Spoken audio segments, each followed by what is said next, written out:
ओम नमः शिवाय। मित्रों, कभी कभी जीवन में ऐसे निर्णय लिए जाते हैं जो केवल एक कदम नहीं होते, बल्कि भविष्य की पूरी दिशा बदल देते हैं। कैलाश पर्वत पर आज एक ऐसा ही क्षण आया है। माता सती अपने पिता प्रजापति दक्ष के यज्ञ में जाने के लिए कैलाश से प्रस्थान कर चुकी हैं। भगवान शिव ने उन्हें जाने की अनुमति तो दे दी है, लेकिन उनके हृदय में एक गहरी चिंता है। चूंकि महादेव जानते हैं दक्ष के मन में अभी भी अहंकार की अग्नि जल रही है। माता सती के मन में पिता से मिलने की उत्सुकता है, पर उन्हें यह नहीं पता कि जिस यज्ञ में वो जा रही हैं, वहीं उनके जीवन का सबसे दुखद अध्याय लिखा जाने वाला है। तो आइए मित्रों, श्रद्धा और भक्ति पूर्वक इस शिव पुराण रूपी गंगा में डुबकी लगाएं और अपना जीवन पवित्र बनाएं। पिछले भाग में आपने देखा कि प्रजापति दक्ष ने एक महायज्ञ का आयोजन किया, किंतु अहंकारवश उसने महादेव को आमंत्रित नहीं किया। माता सती को जब इस बात की खबर हुई तो उनके मन में पिता के घर जाने की तीव्र इच्छा जाग उठी।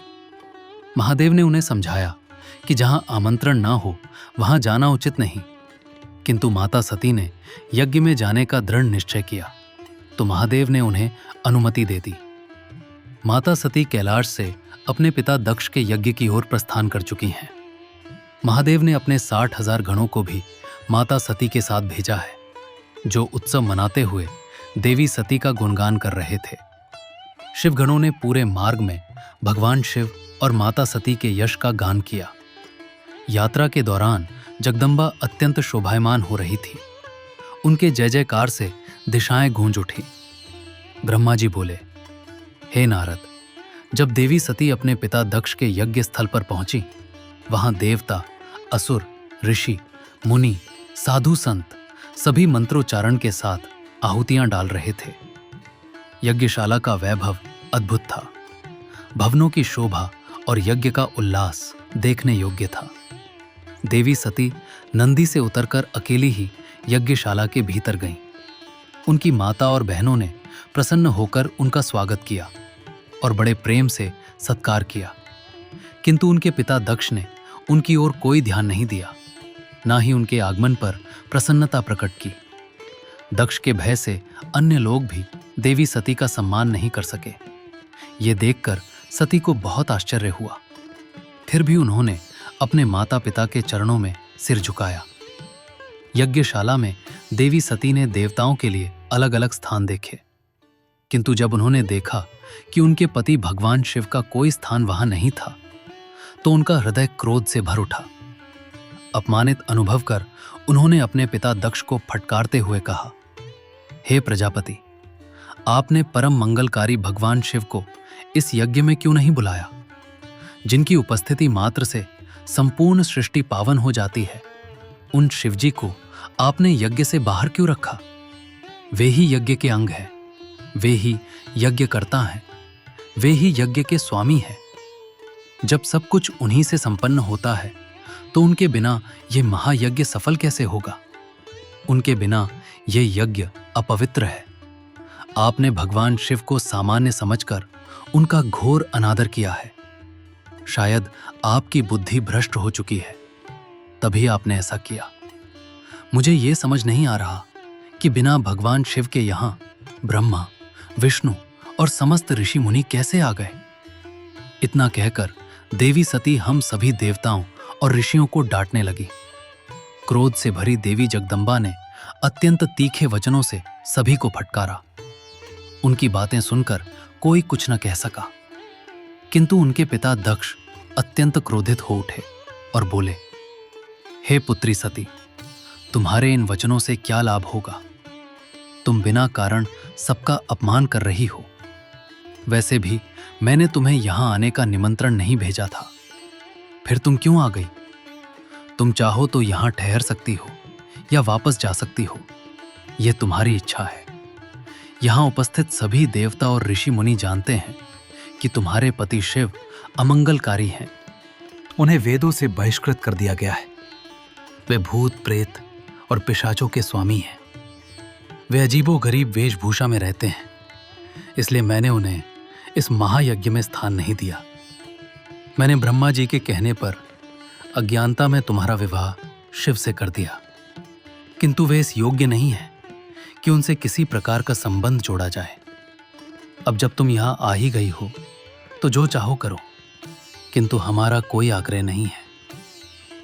दक्ष के अपमानजनक शब्द सुनकर उनकी पुत्री सती के मन में अपने पिता के प्रति क्रोध उत्पन्न हो गया। वे अत्यंत व्यथित हो गई। उन्होंने मन में विचार किया, अब मैं भगवान शिव के पास कैसे जाऊंगी? यदि किसी प्रकार उनके पास चली भी गई तो जब वे यज्ञ के विषय में पूछेंगे तब मैं क्या उत्तर दूंगी? ये सोचकर देवी सती ने अपने पिता दक्ष से कहा, हे पिता, जो त्रिलोकीनाथ भगवान शिव की निंदा करता है या सुनता है वो सदैव के लिए नरकगामी होता है। जब तक सूर्य और चंद्रमा अस्तित्व में रहेंगे तब तक उसे नरक भोगना होगा। आज आपने मेरे पति भगवान शिव का अपमान किया है, मैं ये सहन नहीं कर सकती। फिर वे यज्ञ में उपस्थित समस्त देवताओं और ऋषियों की ओर मुख करके बोली, हे देवताओं, तुम सभी भगवान शिव के निंदक हो। तुमने उनके अपमान को देखकर भी मौन रहकर उनके अनादर में सहभागी बने हो। इस पाप का परिणाम तुम्हें अवश्य भोगना पड़ेगा। जो लोग ज्ञान और भक्ति से विमुख होते हैं उनसे अधर्म की आशा की जा सकती है, किंतु जो ज्ञानी और संत जन हैं वे भी ईर्ष्या और निंदा का मार्ग अपनाएं, ये शोभनीय नहीं। भगवान शिव का मात्र 2 अक्षरों वाला नाम शिव लेने से ही सारे पाप नष्ट हो जाते हैं और तुम सभी उनकी निंदा कर रहे हो। हे पिता, आपने मेरे पति का घोर अपमान करके मुझे उनके सामने जाने लायक भी नहीं छोड़ा। अब मेरे पास केवल एक ही मार्ग शेष है, मैं अपने इस तुच्छ शरीर का त्याग करूंगी। फिर देवी सती यज्ञशाला में उपस्थित सभी से बोली, जो भी शक्तिशाली और धर्मपरायण पुरुष हो वो शिव की उपेक्षा करने वाले की जीभ काट दे, तभी वो शिव निंदा के दोष से मुक्त हो सकता है। जो ऐसा करने में सक्षम ना हो उसे अपने कान बंद कर यहां से तुरंत चले जाना चाहिए, तभी वो दोष मुक्त होगा। इसके बाद देवी सती अपने पिता दक्ष की ओर देखकर बोली, जब मेरे पति महादेव जी मुझे दक्ष कन्या होने के कारण दाक्षायणी कहकर पुकारेंगे तब मैं कैसे उत्तर दूंगी? हे पिता, आपने मेरे पति का इतना घोर अपमान किया कि अब मैं उनके सामने मुख दिखाने योग्य भी नहीं रही। इसीलिए अब मेरे पास केवल एक ही उपाय है, मैं इसी यज्ञशाला में अपने शरीर को त्याग दूंगी। इसके पश्चात देवी सती ने उपस्थित देवताओं की ओर मुख करके कहा, तुम सबने करुणा निधान भगवान शिव की निंदा सुनी है, इसलिए तुम्हें अपने कर्मों का परिणाम अवश्य भुगतना होगा। मेरे पति भगवान शिव तुम सभी को इस पाप का दंड अवश्य देंगे। इसके पश्चात देवी सती अत्यंत क्रोधित हो गई और मौन होकर मन में भगवान शिव का ध्यान करने लगी। ब्रह्मा जी बोले, हे नारद, जब देवी सती अपने पति भगवान शिव का स्मरण करके मौन हो गई तब वहां क्या हुआ ये सुनो। सती का मन पहले क्रोध से भर गया था, लेकिन भगवान शिव का चिंतन करते ही वे शांत हो गईं। फिर उन्होंने पृथ्वी पर उत्तर दिशा की ओर मुख करके बैठने का निर्णय लिया। विधि पूर्वक जल से आचमन कर, वस्त्र ओढ़कर और पूर्ण पवित्रता के साथ उन्होंने अपनी दोनों आंखें मूंद ली और पुनः भगवान शिव का ध्यान करने लगी। इसके बाद सती ने प्राणायाम द्वारा अपने प्राण और अपान को नाभि में एकत्र किया। फिर उसे हृदय चक्र में स्थापित कर योग मार्ग के अनुसार अपने शरीर में वायु और अग्नि को जागृत कर लिया। इस प्रकार योग साधना के द्वारा वे आत्म साक्षात्कार की स्थिति में पहुंची। तत्पश्चात वे अपनी योगाग्नि में प्रविष्ट हो गईं, जिससे उनका शरीर यज्ञ की पवित्र अग्नि में भस्म हो गया। वहां उपस्थित सभी देवताओं, ऋषियों और मनुष्यों ने जब ये देखा कि देवी सती योगाग्नि में समा गईं, तो आकाश और पृथ्वी पर हाहाकार मच गया। चारों ओर लोग कह रहे थे, किस दुष्ट के व्यवहार के कारण भगवान शिव की पत्नी ने प्राण त्याग दिए। दक्ष का यह अन्याय अत्यंत निंदनीय है। एक महान देवी जिनका सभी सम्मान करते थे, उन्हें इस प्रकार अपमानित होना पड़ा। भगवान शिव का अपमान कर दक्ष ने अपनी ही पुत्री को प्राण त्यागने के लिए विवश कर दिया। अब दक्ष अवश्य ही महान नरक को प्राप्त होगा और संसार में उसका अपयश फैलेगा। दूसरी ओर देवी सती के साथ आए शिवगण जब ये दृश्य देख रहे थे तो उनका क्रोध असहनीय हो गया। वे तुरंत अपने अस्त्र शस्त्र लेकर दक्ष को मारने के लिए दौड़ पड़े। 60,000 शिवगण अत्यंत क्रोध में भरकर चिल्ला रहे थे, हम यहां उपस्थित रहते हुए भी अपनी माता सती की रक्षा नहीं कर सके। ये हमारा दुर्भाग्य है कि हम अपने स्वामी भगवान शिव के अपमान को सहन कर रहे हैं। उनमें से कुछ ने तो अत्यंत दुख में अपने ही शरीर का त्याग कर दिया, जबकि शेष सभी शिवगण दक्ष को मारने के लिए आगे बढ़े। जब ऋषि भृगु ने उन्हें आक्रमण करते हुए देखा तो उन्होंने यज्ञ में विघ्न डालने वालों के नाश के लिए यजुर्वेद मंत्रों का उच्चारण किया और दक्षिण अग्नि में आहुति दी। इस आहुति के प्रभाव से यज्ञ कुंड से सहस्रों की संख्या में रभु नामक शक्तिशाली देवता प्रकट हो गए, जो परमवीर और ब्रह्म तेज से संपन्न थे। रभु देवताओं और शिव गणों के बीच भयंकर युद्ध होने लगा।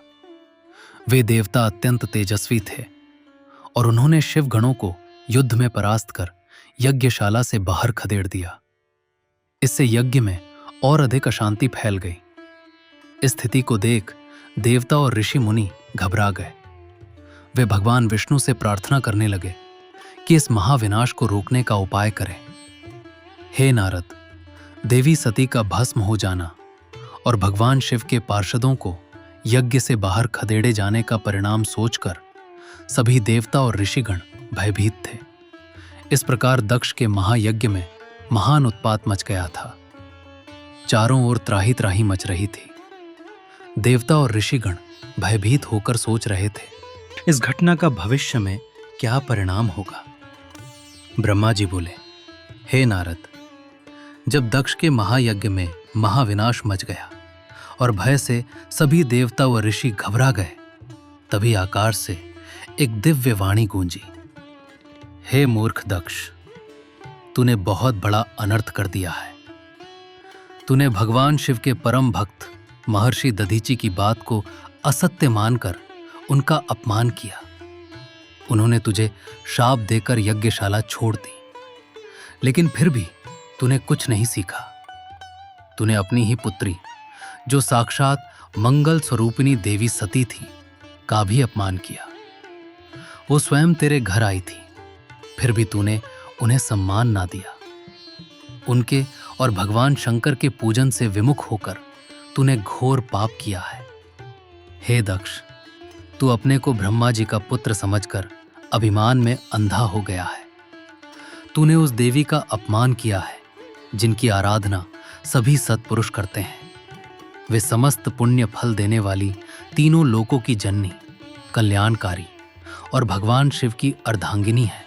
वे प्रसन्न होने पर सुख सौभाग्य प्रदान करती हैं और समस्त भय नष्ट कर देती हैं।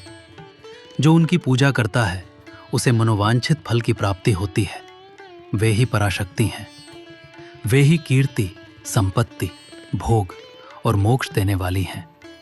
वे ही जन्मदात्री हैं और समस्त संसार की रक्षा करने वाली आदि शक्ति हैं।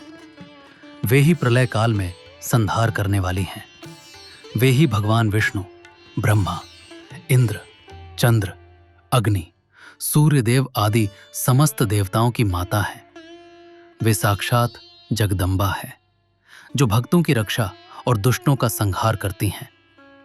ऐसी महाशक्ति की उपेक्षा करके तूने घोर अपराध किया है। भगवान शिव तो स्वयं परम ब्रह्म परमेश्वर हैं। वे सभी के स्वामी हैं और सबका कल्याण करते हैं। संपूर्ण मानव जाति उनके दर्शन की अभिलाषा रखती है और घोर तपस्या करके उनकी कृपा प्राप्त करना चाहती है। हे दुष्ट दक्ष, जिस भगवान शिव को संसार धारण करने वाला, पालन पोषण करने वाला और समस्त विद्याओं का ज्ञाता माना जाता है, तूने उन्हीं की अवहेलना की है। उन्होंने ही ब्रह्मा को ब्रह्मत्व प्रदान किया, विष्णु को पालनकर्ता बनाया और वे ही संपूर्ण सृष्टि के रक्षक और संहारक हैं। वे ही समस्त मनोकामनाओं को पूर्ण करने वाले हैं। हे घमंडी दक्ष, तूने जिन भगवान शिव की शक्ति को तुच्छ समझकर उनका अनादर किया है, तेरा यह अहंकार शीघ्र नष्ट हो जाएगा। अब तेरे महायज्ञ का विनाश निश्चित है, इसे कोई भी रोक नहीं सकता। जिन भगवान शिव के चरणों की धूल को स्वयं शेषनाग अपने मस्तक पर धारण करता है, जिनके ध्यान मात्र से ब्रह्मा को ब्रह्मत्व प्राप्त हुआ, तूने उन्हीं भगवान शिव और उनकी पत्नी देवी सती का घोर अपमान किया है। भगवान शिव इस समस्त जगत के पिता है और उनकी पत्नी देवी सती इस जगत की माता है। तूने उन माता पिता का सत्कार करने के बजाय उनका अपमान किया है। अब तेरा कल्याण संभव नहीं है। हे मूर्ख, तूने स्वयं अपने दुर्भाग्य से अपना नाश सुनिश्चित कर लिया है। तेरी ये सोच कि शिव की भक्ति और आराधना के बिना भी मैं कल्याण का भागी हो सकता हूं, तुझे विनाश की ओर ले जा रही है। तेरा सारा अहंकार शीघ्र समाप्त हो जाएगा। यहां उपस्थित कोई भी देवता शिवजी के विरोध में खड़ा होकर तेरी सहायता नहीं कर सकेगा। यदि कोई ऐसा करने का प्रयास करेगा तो वो स्वयं भी नष्ट हो जाएगा। अब तेरा अमंगल निश्चित है। हे समस्त देवताओं और ऋषियों, तुम सब शीघ्र ही इस यज्ञ मंडप को छोड़कर अपने अपने धाम चले जाओ, अन्यथा इस महायज्ञ के साथ साथ तुम सबका भी विनाश हो जाएगा। इस प्रकार यज्ञशाला में उपस्थित सभी देवताओं और ऋषियों को चेतावनी देकर आकाशवाणी मौन हो गई। देवता और मुनिगण स्तब्ध रह गए। वे भयभीत हो गए और सोचने लगे कि अब इस महायज्ञ का क्या होगा। सभी के हृदय में आशंका घर कर गई थी कि भगवान शिव का कोप निश्चित रूप से प्रकट होने वाला है। माता सती ने अपने ही शरीर को योगाग्नि में भस्म कर दिया। एक पुत्री का हृदय टूट गया, एक पत्नी का सम्मान छिन गया और एक युग का अंत हो गया। लेकिन ये अंत नहीं था, ये तो एक भयंकर शुरुआत थी, क्योंकि जाते जाते सती ने दे दिया श्राप। हे प्रजापति दक्ष, तेरे इस अहंकार का परिणाम अब विनाश ही होगा। अब महादेव का क्रोध जागेगा और जब शिव क्रोधित होते हैं तो सृष्टि भी कांप उठती है। आखिर क्या होगा जब भगवान शिव को इस घटना का पता चलेगा? क्या होगा दक्ष के यज्ञ का और कैसा होगा इस अपमान का प्रतिशोध? इन्हीं सवालों के साथ हम इस अध्याय को यहीं समाप्त करते हैं। अगले भाग में देखिए शिव का वो रौद्र रूप जिसे देखकर पूरा ब्रह्मांड कांप उठेगा। शिव पुराण की आगे की कथा सुनते रहने के लिए और भी बहुत सारी नई वीडियो देखने के लिए सब्सक्राइब करना और बेल आइकन को दबाना मत भूलिएगा। तब तक के लिए स्वस्थ रहिए, मुस्कुराते रहिए और एक बार सभी श्रद्धा और प्रेम से बोलिए हर हर महादेव।